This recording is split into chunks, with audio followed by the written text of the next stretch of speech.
She wasn't just an actress, she was a lesson in love, and the role she gave me changed everything. The theater was nearly empty, the kind of place where every sound carried, a cough, a shifting chair, the faint rustle of paper. I had come to take notes for a script idea, nothing more. But then she stepped onto the stage, and suddenly the air changed. She was older than the actresses I usually saw at student plays, 42, maybe 43, but she carried herself with the kind of poise that made youth seem irrelevant. Her presence filled the stage before she even spoke. I sat in the shadows of the back row, notebook open, pen resting uselessly against the page. The floorboards creaked beneath her heels as she crossed the stage, each step unhurried, deliberate, as though she had all the time in the world. She began reciting her lines, her voice low and warm, and it struck me how much weight she carried in the pauses, the silences between words. I found myself leaning forward, caught by something I couldn't quite name. The way her hands moved, graceful but restrained. The way her eyes seemed to look past the empty seats, as if she saw an audience only she knew. I should have been writing, capturing details, sketching ideas, but my fingers tightened around the pen until it felt like a fragile bone ready to snap. My chest tightened too, each word she spoke settling somewhere beneath my ribs.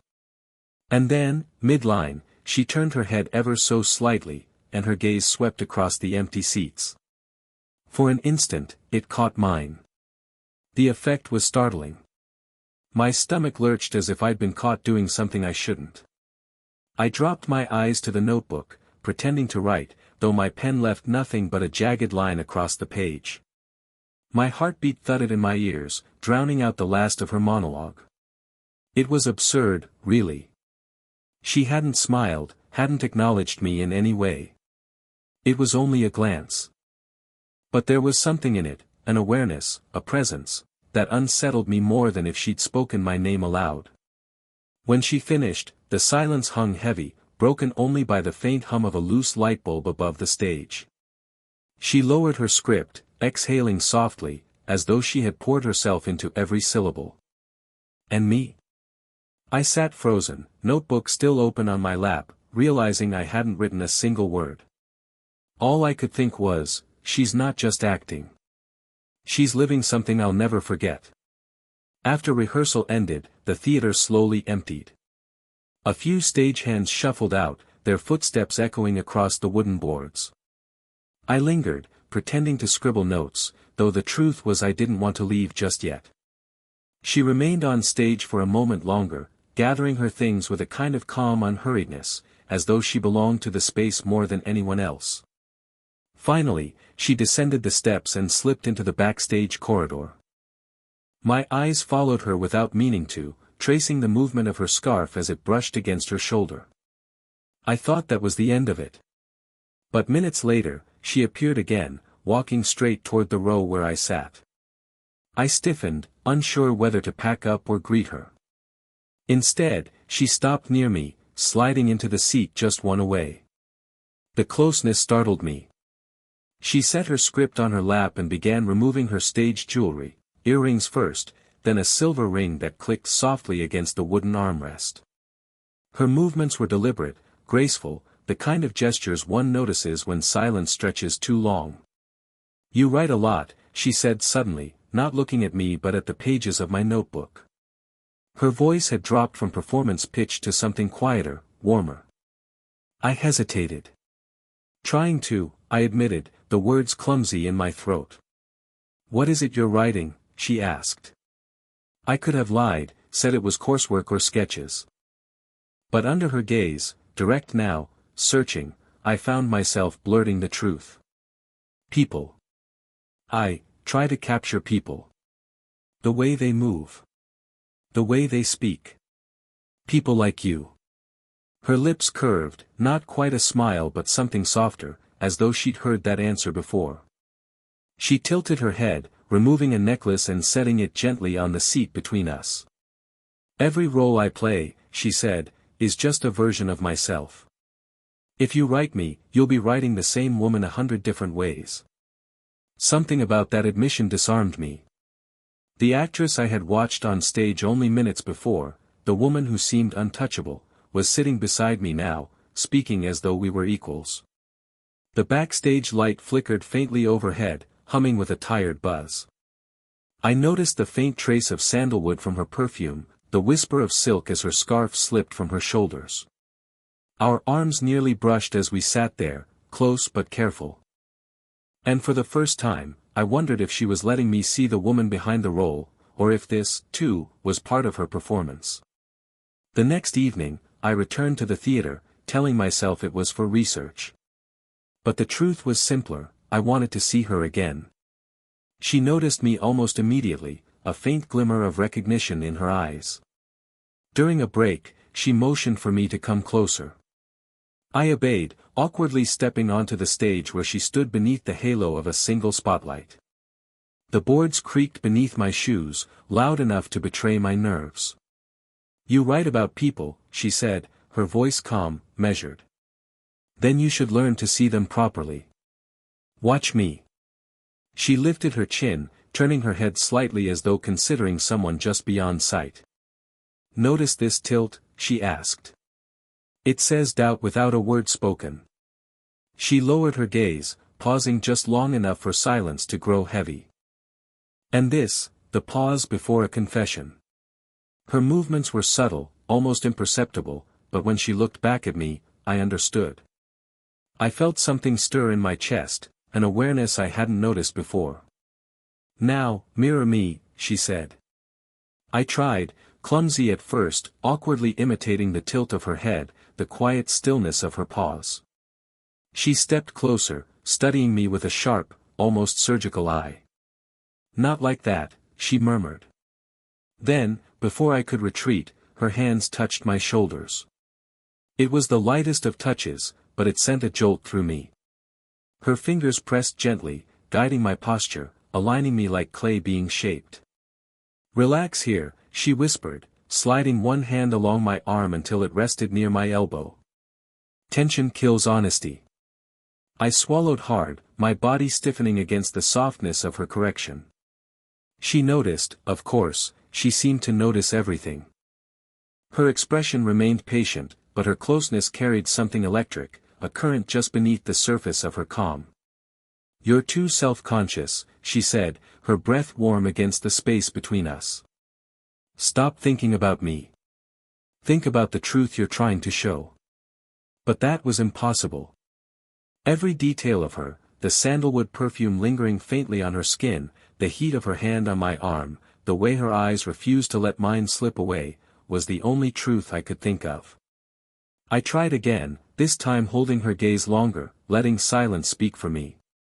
For a moment, her stern expression softened, her lips parting as though she was about to say something else. Then she pulled back, releasing me. "Better," she said simply.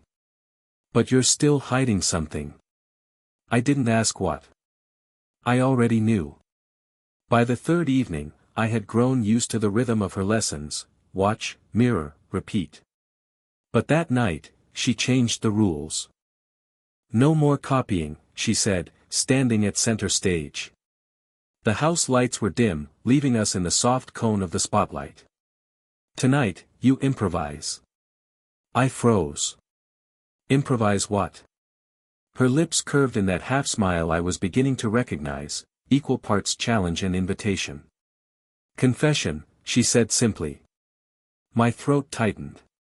The word carried a weight I wasn't ready for. She stepped closer, the faint swish of her skirt brushing against my leg. "Imagine you're a young man," she continued, her voice dropping lower, softer. "Someone who has carried a secret in his chest far too long. Now, tell me what he's been holding back." I tried to speak, but the words stumbled out like strangers. "I admire you," I muttered, my gaze darting toward the floorboards. She didn't let me escape. Her hand rose, fingertips grazing my jaw, tilting my face back toward hers. "Don't pretend you don't mean it," she whispered. The contact was so light it barely registered as touch, yet it burned hotter than fire. Her eyes held mine, steady and unblinking, as though she were peeling back every layer of hesitation I'd hidden behind. My pulse hammered. I wanted to insist it was just acting, just rehearsal. But nothing about the moment felt staged. The silence between us grew thick, charged, and I realized I was no longer delivering lines, I was confessing. "I think about you," I admitted, my voice unsteady. "More than I should." Her hand lingered on my cheek, warm and grounding, before slipping away. She didn't smile, didn't mock my faltering attempt. Instead, she nodded slowly, as though I had finally spoken the language she'd been waiting to hear. "There," she said, her tone almost gentle. "That was real." I stood trembling, not from the fear of failure, but from the truth of what I had just revealed. She had drawn it out of me without force, without pretense, only presence. When she stepped back, the loss of her nearness felt sharper than I expected. She turned toward the empty rows of seats, her voice returning to its usual calmness. "That's the role you didn't expect," she said. "The one where you stop performing." But I knew it wasn't a role at all. It was me. We left the theater late that night, the heavy doors closing with a groan that echoed down the quiet street. The city was alive in its own subtle way, neon signs flickering above shuttered shops, a taxi engine humming in the distance, the smell of rain still clinging to the air. She walked beside me, her scarf pulled tight around her neck, heels clicking against the damp pavement. I kept my hands in my pockets, shoulders hunched against the cool night breeze, but my eyes kept drifting toward her. There was something about the way she moved outside the theater, less poised, less guarded. She seemed lighter. "You're a terrible actor," she said suddenly, breaking the silence. I shot her a look, half offended, but the glint in her eye betrayed her teasing. "Terrible," she repeated, a smile tugging at her lips. I exhaled, laughing nervously. "That bad?" "Worse," she said, though her tone softened. "But you're honest. And honesty is harder to find than talent." Her words sank into me like a quiet truth I wasn't sure how to hold. For a moment, I wondered if she was still teaching, still playing a role. Or if this, her smile, her teasing, was who she really was when no one was watching. The rain-slick sidewalk reflected the city lights in broken fragments of gold and red. We walked in step, and I became acutely aware of the space, or lack of it, between us. At one point, her hand brushed against mine. Lightly at first, like an accident. But then it lingered. My heart skipped, unsure whether to take it as invitation or coincidence. I glanced at her, and she didn't pull away. Her gaze remained forward, calm, almost unreadable. Yet the warmth of her fingers against mine felt deliberate, steady. The air seemed sharper, cooler, in contrast to the heat running up my arm where her hand grazed mine. I wanted to say something, to acknowledge the electricity sparking in that small touch, but the words stuck. Instead, I let the silence stretch. The city around us provided its own soundtrack, distant horns, the hiss of tires on wet pavement, the occasional chatter from a late-night passerby. But between us, the quiet was intimate, not empty. Finally, she tilted her head, speaking softly as though sharing a secret. "Sometimes I can't tell when I'm still in character." I swallowed, my voice barely steady. "Neither can I." She glanced at me then, the faintest smile curving her lips. And in that look, I realized we were no longer acting. The theater was nearly silent when we returned. Most of the lights had been turned off, leaving only a few dim bulbs glowing along the aisles. The stage, which earlier had been a place of instruction and performance, now felt more like a confessional, private, waiting. She walked ahead of me, her heels echoing softly, then stopped at center stage. Without turning, she said, "One more role tonight." Her voice carried, low and steady, like it belonged to both the room and to me alone. I swallowed. "What role?" She turned slowly, her eyes catching the faint glow from above. "The hardest one. Tell me what you're afraid to say." The words landed heavy. My throat tightened, my hands curling into fists at my sides. I wanted to laugh it off, to pretend it was another lesson in performance. But the look in her eyes stripped away any pretense. She wasn't asking me to act. She was asking me to be bare, unguarded. My voice cracked. I forced the words out, though they stumbled like they didn't belong to me. I'm drawn to you. More than I should be. For a moment, the silence between us seemed unbearable. My chest ached with the weight of everything I'd just revealed, the age difference, the unspoken barriers, the foolishness of it all. I almost wished I could take it back. But then she stepped closer. Not hurried, not hesitant, just sure. She lifted her hand and placed it against my chest, right over my heart. The touch was firm yet tender, her palm warm through the thin fabric of my shirt. I froze, afraid even to breathe, as though any movement might shatter the fragile truth hanging between us. Her eyes softened, though her expression remained unreadable. You think it's foolish? She asked quietly. Yes, I admitted, my voice barely audible. You're you. And I'm just, her hand pressed slightly, steadying me. You're honest, she said. That's enough. The world outside the theater ceased to exist. The hum of the lights above, the faint groan of the rafters, they all faded beneath the rhythm of my heartbeat against her palm. She didn't lean closer. She didn't have to. The closeness we stood in, the warmth of her touch, the steadiness of her gaze, it was already more intimate than any embrace I had ever known. And in that moment, I realized the role I was playing wasn't scripted. It was mine. For a moment, neither of us moved. Her hand rested over my heart as though listening, as though measuring the weight of what I'd confessed. My chest rose and fell beneath her palm, each breath uneven, fragile. Then, slowly, she stepped closer. Close enough that the faint strands of her hair brushed against my cheek. Close enough that I could feel the warmth of her breath when she whispered, "Then remember this." Her forehead touched mine, gentle, unhurried. The contact was so slight it might have been accidental, yet it anchored me more firmly than any embrace. I closed my eyes, letting the silence carry the meaning words could never manage. Her arms lifted, sliding softly around my shoulders, pulling me into her. My hands hesitated at my sides, then rose as if of their own will, settling against her back. The fabric of her dress was smooth beneath my fingers, cool in contrast to the warmth of her body. She leaned into me fully, her head resting near my temple, her breathing steady and calm. Time seemed to pause. The empty theater, the worn stage, the flickering lights, the echo of distant city sounds, faded until there was only the rhythm of her breathing, the quiet strength of her embrace. I realized then what she had given me wasn't just a lesson in acting or confession.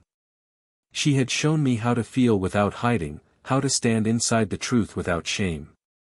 You'll forget scripts, she murmured softly, her voice vibrating against my chest. You'll forget lines. But you won't forget this.